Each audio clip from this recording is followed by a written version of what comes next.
Hoje temos um convidado aqui no Pipoca Nanquim e nós estamos com o Jesus, não o Cristo, o da Dark Side Books. Jesus, tudo bom? Seja bem-vindo, meu amigo. Muito obrigado, meus queridos. Pô, esse cara é muito estilo, velho. Olha esse muito cabelo. estilo, Pô, muito mano. estilo. Se eu tivesse um cabelo desse, mano. Ia aceitar mesmo. E olha a voz, olha a voz. É, velho, eu ia pegar muita mulher, cara. Jesus, parabéns. Já de cara. Parabéns, viu? Galera, então é o seguinte, nós vamos conversar um pouco aqui sobre a Dark Side Books, que todo mundo gosta, né? É uma editora super amada hoje no Brasil. É uma editora que a galera adora. Nós, o Pipoca, nós adoramos a Dark Side Books. O conteúdo das coisas que eles lançam tem muito a ver com o conteúdo que a gente fala aqui. Isso. E a gente nunca fez um geralzão, né? Tem vários vlogs sobre lançamentos da Dark Side, Isso. mas nunca demos um geralzão sobre a editora. E decidimos fazer isso agora Com um convidado, claro. Com um convidado, uma pessoa dentro da editora que manja tudo lá. E aproveitando que tudo isso está em desconto agora na Amazon. Exatamente. Né? No mês geek da Amazon, essa semaninha aí, acho que até o dia 12, não sei, a data tá certinha aí na descrição do vídeo. Os gibis não, né? Os livros do Dark Side estão com mais de 50% de desconto. Então, aproveita. Gibis aguardem, gibis aguardem. Aguardem gibis. Vamos desvendar essa história já já. É, tem até lançamentos recentes em promoção, então clica aí no nosso link para aproveitar.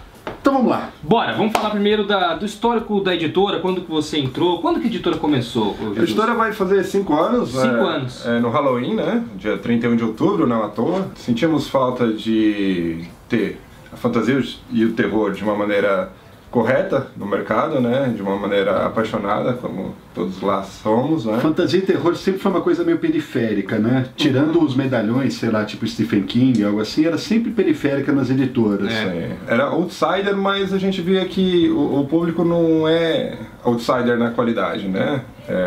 Os fãs de terror são premium, né? Uhum. Tenho sempre visto o conteúdo da galera que hoje pode se expor mais graças ao YouTube e outras mídias.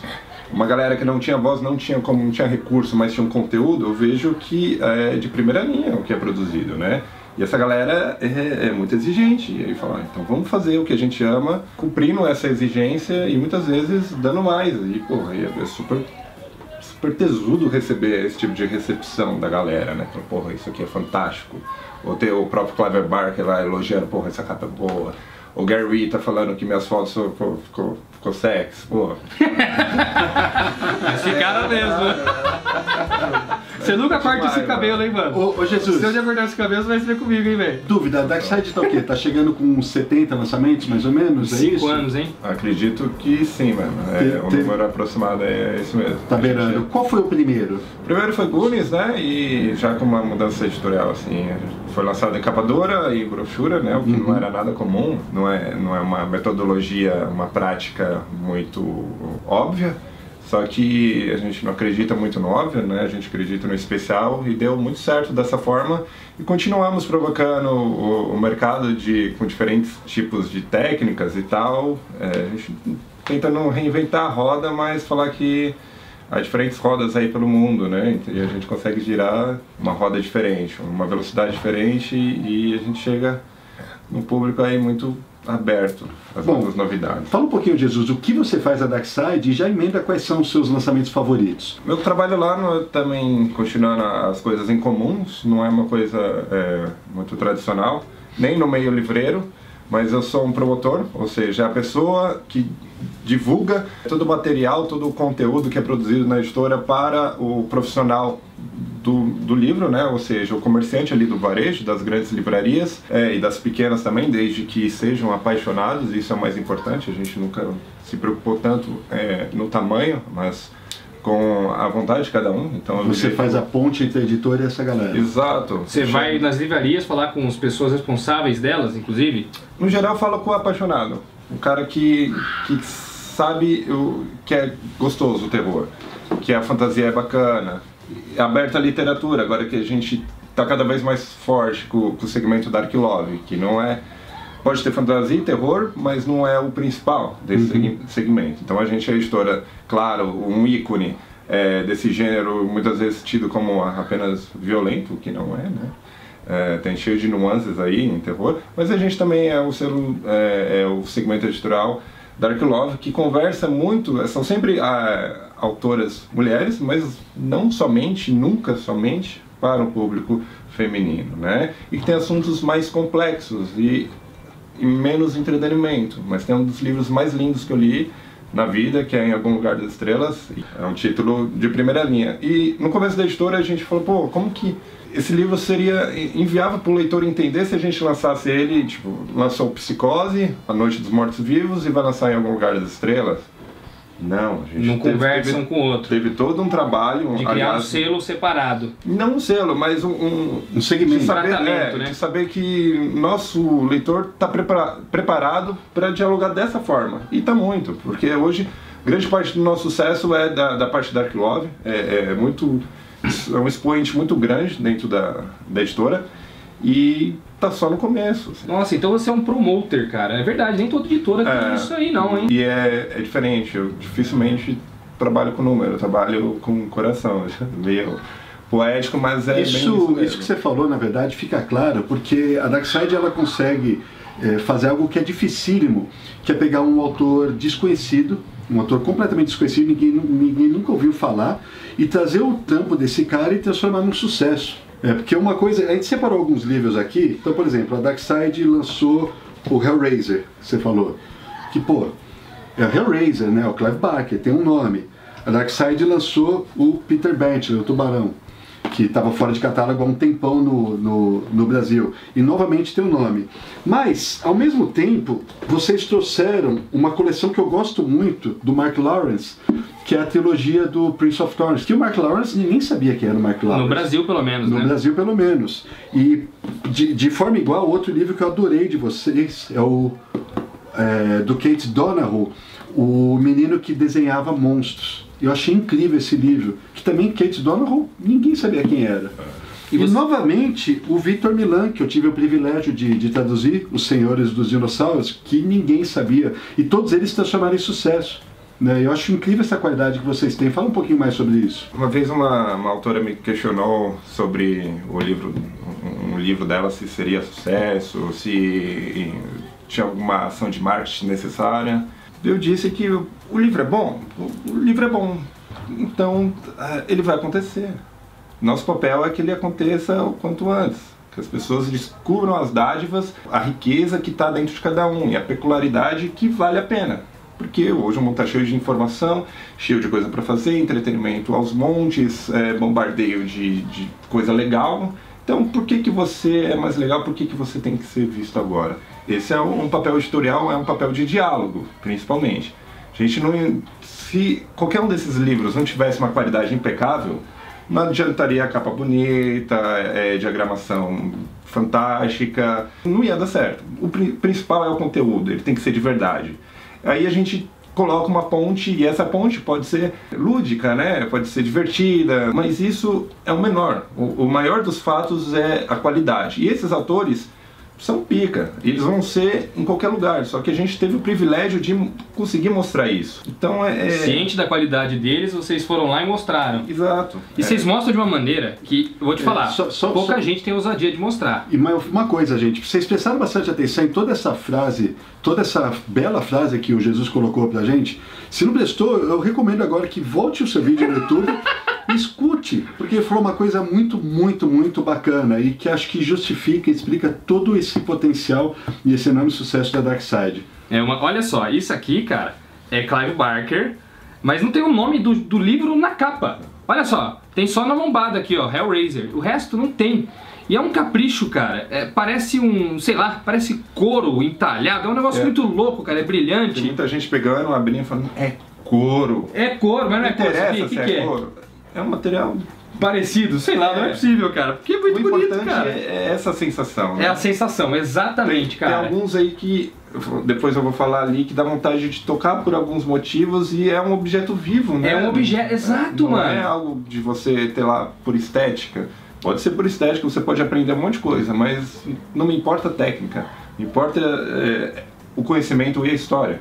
E essa história é passada de uma forma tão bonita, de deixar na estante. Dá vontade de você ler. Quando você pega isso aqui na mão, você fala, eu vou ler, porque isso aqui tá tão bonito que o que tá dentro com certeza é bom. A galera faz Essa é a sensação que passa, né? Esse daqui, ó, muita gente vai falar, sem o logotipo na capa, de jeito nenhum. E vocês foram lá e fizeram e vendeu, né, cara? Vendeu bem pra caramba. E todos os outros um capricho, ó, esse do tubarão, mano. a imagem do tubarão. Aí que eu quero saber uma pergunta minha, porque eu sou editor, eu trabalho com isso também e eu tenho muita curiosidade de saber. Essas imagens aqui, vocês, por exemplo, do tubarão, vamos usar o tubarão como exemplo. Vocês se baseiam num livro original, ou seja, o original licenciado aqui já tinha essa capa, ou esse é um processo todo criado pela Darkside e apresentado para aprovação deles? Você sabe isso, não? Não exatamente, mas a gente leva o processo de outra forma. São diferentes canais que eu acredito que o nosso artista, né, que eu não chamo nem de capista porque é toda uma identidade. Ele faz tudo no livro, né? Toda essa apresentação é o mesmo cara, provavelmente, que faz, né? Que é uma apresentação incrível. Tem aí uma direção. Dificilmente tem cláusula que diz que a capa tem que ser a mesma, mas elas existem. A gente se eu não me engano, o Kiss of Deception com isso às vezes, tem que ser aquela capa. Qual? O Kiss of Deception. Os outros, acho que é uma moça num campo, não é? Essa daí? Só que a gente consegue mexer na cor e deixar mais bonita. Mais bonita. Edição dentro, aguarda. Mas o legal é que isso tudo traz uma identidade visual para a editora como um todo. É incrível, cara. Isso é incrível. Outra coisa que a Darkside fez, Bruno, que eu admiro muito, foi estar recuperando alguns clássicos, né? Então, por exemplo, o Psicose, do Robert Bloch. E indo mais além, recentemente vocês lançaram o Edgar Allan Poe completo, que a gente não tem aqui, e o Frankenstein, né, uma nova versão. E que capas desses dois, hein, mano? Incrível, mano, né? Aquelas capas lá, você manda, você por favor transmita. Bom, ele deve estar assistindo, né, o capista. Meus parabéns, cara, porque isso é incrível. A do Edgar Allan Poe, velho, aquilo lá foi criação da Darkside? Sim. Meu Deus do céu, cara. Vocês também têm vários livros que são... Qual é o nome dessa coleção que trata? Dissecando. Dissecando, isso. Dissecando, que sempre pega filmes famosos. Aqui no caso tem o Evil Dead e o Massacre da Serra Elétrica, mas tem também Sexta-feira 13, tem outros. O Twin Peaks também mas é o primeiro de séries. A gente tem o do Sexta-feira 13. Que é uma capa foda também, a capa dura dele, que é a máscara do Jason, é demais. Se vocês verem, do Jason é côncava, né? Não é os buracos mesmo. Os buracos são fundos. Não é nada comum isso em capas. Você não encontra coisas. Nossa, eu imagino o custo para fazer um livro desse. Esse projeto aqui eu acho bem bacana porque ele imita uma fita cassete, né? Uma fita de VHS. Isso. E tem muita gente aí, o pessoal mais novo, a galera que tá com 16, 17 anos, que nunca nem sequer viu uma fita dessa. Você falou da coleção Dissecando, você falou da coleção Dark Love, mas vocês têm outras coleções também. Tem a Crime Scene, né? Que são assassinatos reais, crimes reais. Os livros da Ilana, por exemplo, né? Elas são enquadradas dessa forma, né? Então, tem bastante já também desse aí. A gente tem até um aí que é extremamente lançamento. Temos a Crime Scene, Dissecando, agora vamos ter Tokyo Terror, né? Tokyo Terror de mangás. De mangá. Que eu não vejo a hora de sair isso aí. E tem o terror clássico, né? São que a gente falou. Psicose, Noite dos Mortos-Vivos e tal. Não tem um que chama Cinebook Club. Cinebook Club. Esse daí também é adaptação de filme, né? Tipo, Os Goonies entra nessa, Noite dos Mortos-Vivos, não é? Cinebook Club. Ele não pode ser romanceado, ou ele pode ser o original ou mesmo o roteiro, que é o caso do Donnie Darko, é o roteiro. E o Exterminador do Futuro? É novelizado. Novelizado, é o filme e depois virou livro. E tem o original, que é o Psicose, por exemplo, e deu origem. Também ficou mais conhecido dessa forma. Como é que é o nome? Cine? Book Club. E tem o Pássaros, por exemplo, também não foi qualquer um. Que o Hitchcock se baseou num conto que foi surrupiado do original. E a gente lançou esse original. E então é um recorte do recorte o filme, claro, uma obra-prima, mas aquilo é um recorte. Enquanto a gente lançou a obra integral, né, do que seria a visão original. E a gente tem sempre esse cuidado de ir atrás do correto, assim, né, da origem, da raiz, da cerne, do que é mais importante. Bacana. Galera, olha o cuidado que tem por trás do trampo da editora. Jesus, o vídeo já está bem longo e a gente tem que falar sobre os lançamentos mais recentes. Então vamos dar um panorama geral aí pra galera. Vamos começar com esse daqui. Porque esses daqui a gente do Pipoca, a gente não leu ainda. O Jesus trouxe aqui pra nós, pra dar uma olhada. Isso aqui, pessoal, é pra vocês verem, testemunharem o capricho. Isso não chega pro público. Vem mais pra imprensa aqui, né? O cara não vai poder achar isso pra comprar. Né? Esse exatamente não. Olha só, isso aqui tem uma fita, você tira a fita, aí tem uma caixa. Isso aqui é metal, galera. Ó. com um escaravelho desenhado aqui, que tem a ver com o tema do livro, que tem esse escaravelho aqui. É Abominação. Do Gary White. Você tira o livro aqui, pessoal, e aí você pensa, nossa, que capa bonita, mas não é só isso. Como é de terror, tem sangue na lombada, cara. E vem com um pôster aí. E ainda vem com um pôster. Caralho, velho. Sobre o que é esse pôster? Eu vi que é um bagulho de vikings, bem sanguinário. Resumindo bastante, temos aí o Alfredo, que foi um rei britânico, um rei inglês ali que existiu, né? Aliás, ele é criancinha na série Vikings no momento, não sei, até onde eu vi no meio da quarta temporada, ele ainda é criança, o rei Alfredo. E ele virou santo, né? Depois de muito tempo e no mesmo dia do meu aniversário. Ele foi um dos poucos que conseguiu sobreviver à invasão viking, né? Fazendo acordos ali, o que é verídico, né? Então mas ficou sempre aquele receio, aquele medo de que houvesse uma invasão maior dos vikings, que eles cancelassem o contrato e falavam, foda-se, vamos invadir aqui, vamos pegar essa mulher, vamos destruir tudo. Aí ele tem ali um certo arcebispo, né? Um mago que vai atrás de uma religião obscura, textos não provindos do plano terreno, para ver se consegue alguma coisa, magia negra. Para impedir eles de chegarem. Só que os experimentos vão ficando cada vez mais bizarros e aí eles veem corpos e misturas alquímicas e vão dando origem a monstros espetaculares. Aliás, esses monstros são bem Lovecraftianos, assim, bastante. Meu Deus! E eles aparecem aos montes, essa é a primeira parte do livro, e ele chama um soldado para proteger o reino, para ir atrás desse filho da puta, e esse cara é o que dá origem a essa capa, a esse escaravelho, e essa é a primeira parte do livro. Ele se torna mais ameaça que os próprios vikings. Sim, ele fala, pô, que merda que eu fiz, joguei mais no ventilador. Ferrei tudo. E aí chega uma segunda parte que é não é spoiler. Eu só vou falar um pouquinho. A protagonista é uma mulher e ele muda tudo, se passa acho que 15 anos depois e ali você começa a ter um entendimento todo diferente da série. Cara, é Vikings com Lovecraft. Como não comprar, velho? 1977. Esse eu não faço ideia do que seja, só sei que eu achei a capa maravilhosa. Esse é o Enfield, né? É uma porta, a história original do Invocação do Mal 2. Olha aí. Aquela criancinha desgraçada, aquela voz de capeta, coisas bizarras acontecendo durante muitos anos, né? É com aqueles personagens do livro dos demonologistas lá que... Os Warren não. Isso. No livro dos Warren é comentado isso aí, porque eles chegam ali ao final. Só que aí é antes deles chegarem, né? E tem um especialista, né? Que o autor ele é muito esforçado nas ciências ocultas, né? Ele veio até estudar Chico Xavier durante anos aqui.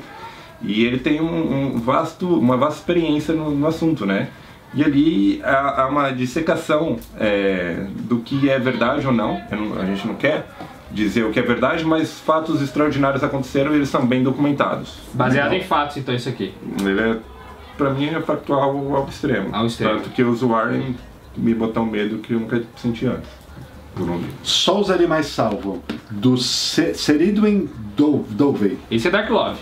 Dá pra perceber. Esse é um livro muito delicado, literalmente chegou hoje nas minhas mãos, mas eu já sei do que se trata. São diferentes contos que na verdade são parábolas de animais dentro de alguma situação, normalmente uma situação de guerra, uma situação bélica, e que eles veem com a própria visão o que acontece, né? Com uma visão nem sempre isenta de crítica, pelo contrário, né? É o ponto de vista dos animais? Dos animais. Durante algum conflito, no geral. Bacana. E no geral se remetem a autores que já escreveram sobre esses animais. Então é duplamente e culturalmente embasado em coisas já escritas e bem solucionadas ali, né? Só que aí ele traz uma certa redenção aos humanos, né? Tipo, toda a merda que você fez, mas no final tem nem tudo tá perdido. Uma chama de esperança. E o último que aqui bonito, que você trouxe, cara. Nossa, O Segredo dos Corpos. Olha isso, mano. O Segredo dos Corpos, do Dr. Vincent de Maio e Ron Francel. Esse é o Crime Scenes. Esse é o Crime Scenes. Crime Scenes. Olha a capa disso aqui, velho. Eu quero um dia entrevistar o capista, cara. Quero perguntar como é que ele faz, pra ele me ensinar. porque eu gosto de fazer capa também, mas eu não conseguiria fazer essas. Essa é uma que eu falo a cor, dá vontade de tocar. Dá, mano? Nossa, velho. Deixa eu ver. O olho, você reparou que o olho tem... distância dessa capa. Ó, o olho tem verniz, cara. Então Ela parece fica que te tá olhando, Parece que cara. tá te olhando mesmo. Ó, muito foda, cara. E aí, mas é do que isso aqui? Olha isso, cara. O Cereja dos Corvos traz exatamente a visão de um legista falando para o público comum. E é um cara casca grossa, né? Ele fez até a autópsia do Kennedy, né? Então ele sempre esteve aí pronto para grandes expressões e achar exatamente o que aconteceu no corpo. E ele traz algumas outras personalidades, mas o mais importante é o que nos torna comum, né? Os nossos órgãos internos, o que a gente tem aí em comum com a maioria, né? Mas ele disseca, né? Acho que foi muito literal isso. Uhum. A parte... É bonito demais, cara. A parte ecumênica, praticamente, né? Ele define o porquê de uma morte, um laudo, né? Não é algo tão simples e, pô, quem nunca se viu curioso de saber? Eu já quis fazer vários cursos do tipo e... É ele contando casos, então, Sim. de autópsias que ele fez, autópsias marcantes, Sim, memoráveis. Não somente, mas também o processo mesmo, a parte técnica. Cara, mas isso aqui é tenso demais. Bacana. Sabe que a Andréia lá da Mits, onde a gente trabalha, beijo Andréia, ela trabalha com isso aqui.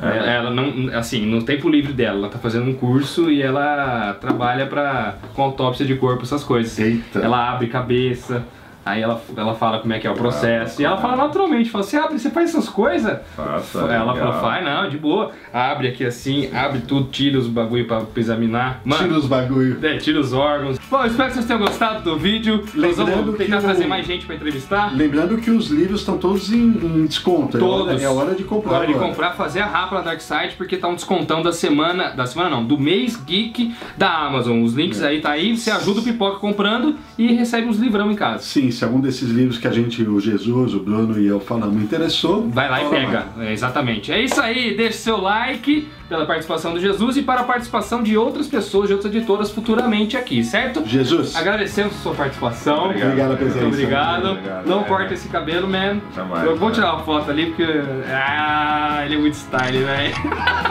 Um abraço! Tchau, tchau.